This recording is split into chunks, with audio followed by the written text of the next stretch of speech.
myself thinking, what am I supposed to do, And we started seeing all these office workers and people crying and people covered with that white ashy stuff.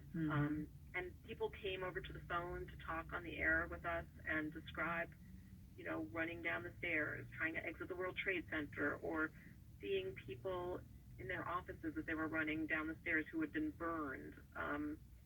I was looking over this because I wrote a chapter for a book called At Ground Zero about reporters' experiences, and I wanted to refresh my memory because I think I've blacked a lot of this out, Joanne, and so before talking to you, I wanted to reread what I had written the next year. And what I wrote was also largely based on listening back to the recordings. We had I don't know if we did a listening session or if we were working on maybe the 6-month anniversary, but for some reason we allowed ourselves to listen to our work. And it was really incredible to hear how composed everyone was. And so I was able to transcribe what I heard and put that in my chapter of what I said on the air and what Marianne said on the air and what our witnesses said on the air.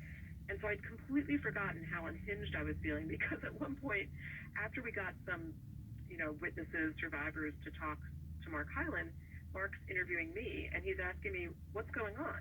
And I really didn't know what to say. What am I supposed to say? We've just heard these incredible accounts from people. And I think I just said something and I reread this in the book, and I know that this is what I said. I said, I'm just happy there isn't any more disaster right now. What is that?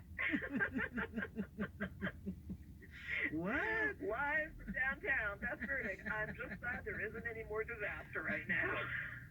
And he said, okay, thank you, Beth. We'll talk to you next week.